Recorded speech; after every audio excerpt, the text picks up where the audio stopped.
Welcome to the Herd's official YouTube channel. Make sure to like and subscribe. Don't forget to check out the Colin Cowherd podcast, all of our NFL instant reactions, and more football content. Mark Sanchez is now joining us live. He got the Cardinals at the Niners this Sunday, which is fascinating because, I was watching Mac Jones, and, obviously, there's certain coaches. Shane Steichen made Daniel Jones 10 for 10 in his first 10 drives. Like, clearly where you land as a quarterback is incredibly valuable. What is it about Shanahan? I joke that his playbook should be called Quarterback for Dummies. It's virtually impossible not to work. But what is it about? Mac Jones that's the best pro game I've ever seen Mac Jones have. On the road, they asked him to throw 40 times. What is it about the playbook of Shanahan? Here's what I would equate it to. If you're a coordinator worth your salt, you're like a GPS for quarterbacks.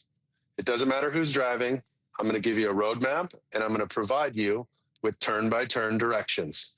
You just got to execute these plays for me and stay out of trouble. Just stay in the center lane, 55 miles an hour, and do what I tell you, right? Sometimes you're going to have to go off script. Sometimes you're going to have to go fill up for gas, whatever it is.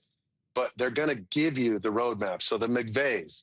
Remember, Sean McVay, he brought Baker Mayfield in for like less than 24 hours and beat the Raiders in a 2-minute drive. Yeah. Kevin O'Connell's done it with different players, but Shanahan specifically with Mac Jones. And he started the game pretty shaky. And when you read some of those articles about post-game and Trent Williams going up to talk to him and getting him to relax a little bit, and then he just looked so comfortable. And you can really appreciate when a coach can handle that. And that truly tells me if this coordinator is any good. That's like the ultimate way of determining if the coordinator's worth it. How many different quarterbacks have played for you? And what does it look like when your superstar is not playing for you? Andy Reid, for example, Donovan McNabb, Jeff Garcia, Kevin Cobb, you name it. Patrick Mahomes, different styles, different attributes, but they're all going to have some level of success.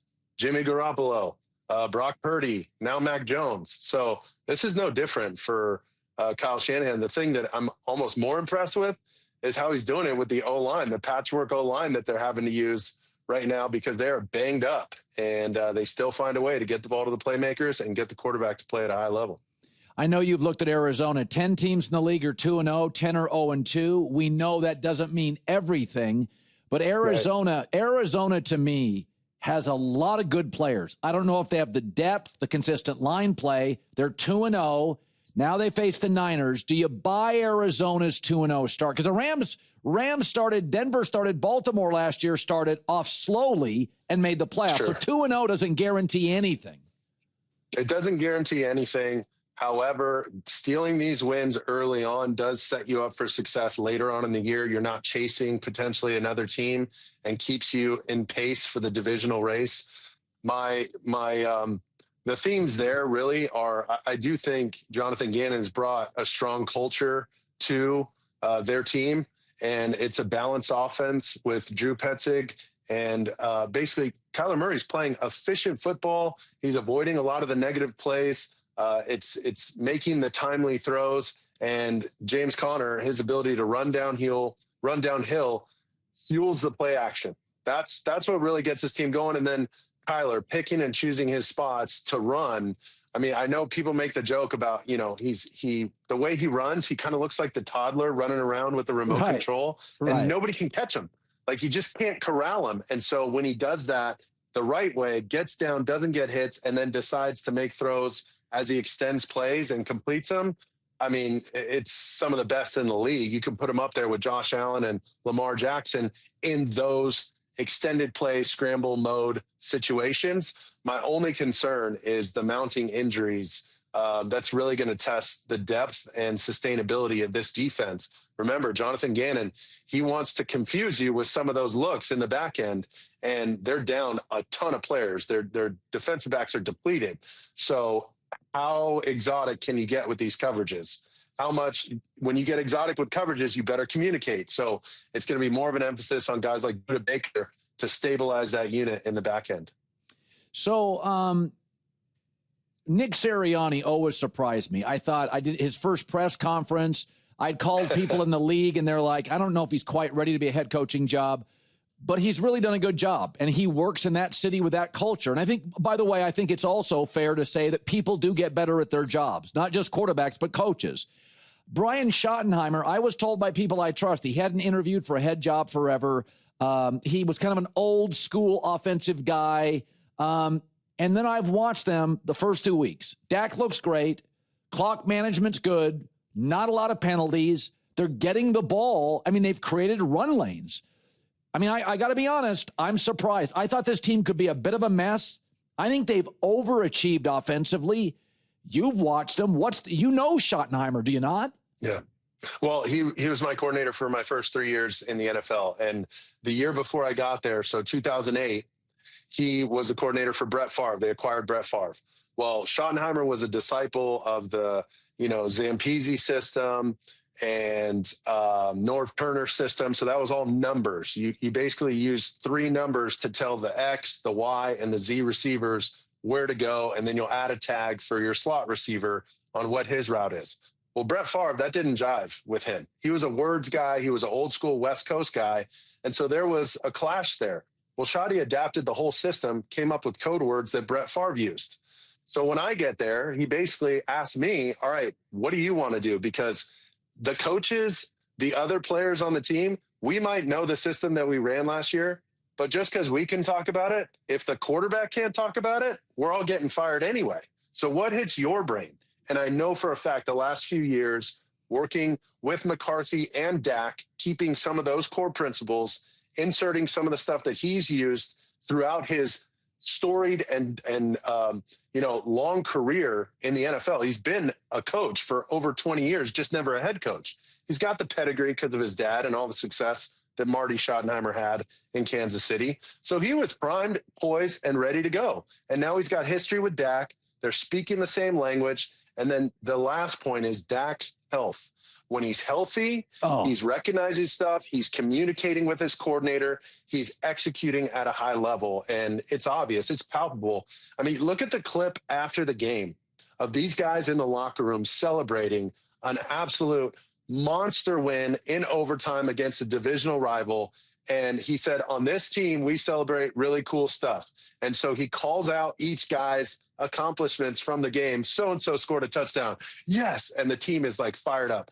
Those kind of moments, that's why you do it, Colin. As a former player, that's what you miss. The bus rides, the plane rides, the locker rooms after the game, you can tell they have something special going in Dallas. Now it's just avoiding all the outside noise that's inherently a part of the Cowboys and continuing to build that culture that he started. Yeah, and it also should be noted, when you're building a culture, you need buy-in, and they have looked really good. Right. So pro athletes need buy-in. You can't just keep pounding the table. And so good for Brian Schottenheimer. Okay, so you did the Seahawks-Steelers game, which was a fascinating game. The second half, I mean, between the snafu on special teams and Seattle's defense.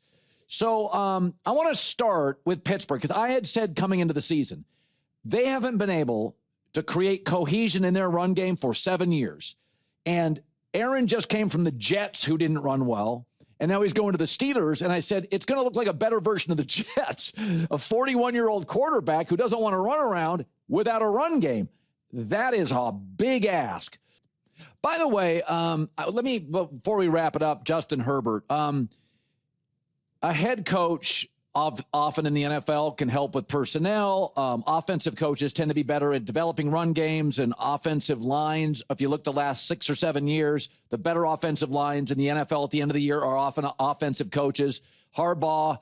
I'm watching Justin Herbert's first 19 games with Harbaugh, and I go back to his last 20 games with Staley. And I don't know exactly what it is, but, I mean, stylistically, he looks the same. He's still big, smart, moves well. But he has cleaned up something. Harbaugh's cleaned up something. He just doesn't turn it over. And is that eliminating plays from a playbook? Because the receiving corps still feels a guy short. What is Harbaugh doing here, in your opinion? It just feels like I'm getting just a cleaner, tighter Justin Herbert.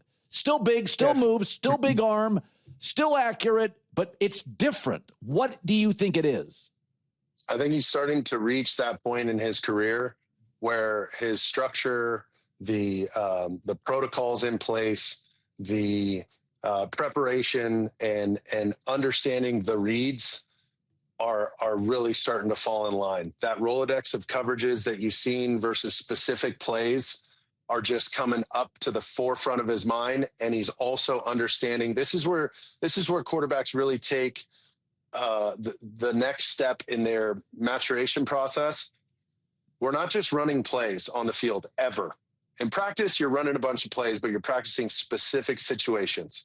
And when the call comes in the headset, do I know why the play caller gave me that play? What's the play caller's purpose? If you can answer that clearly and succinctly, as soon as the play call comes in, you have an excellent chance to be successful on that play. And you can tell it's happening. The one thing I will say, I understand the contrast to Staley versus Harbaugh, defensive guy to offensive guy. But don't forget, they were up 28-0 in a playoff game in Jacksonville and absolutely blew it. And that wasn't all Justin Herbert, right? Joey Bosa got a penalty for slamming his helmet down. Come on. So I think things change there if you win that playoff game. But I think part of this is just timing-wise with Herbert. He still has the athleticism. He's like the prime of your career. To me, you still have the athleticism, but now you have the knowledge. Now you have the experience, and now you can get to the answer faster than a lot of other players because you're an elite processor. And so it's all coming together for Justin Herbert. Maybe it's the new girlfriend, maybe it's the new offensive system. I don't know. But whatever it is, it's working, and it's awesome to see. Yeah, it really is. One of the really nice guys. Mark, that was great. Absolutely primo stuff today. And enjoy Cardinals at the Niners. That's going to be a good – that game is through the years. They've given the Niners a lot of trouble. They've matched up well. So that's going to be a great watch on Fox. As always, Mark Sanchez delivers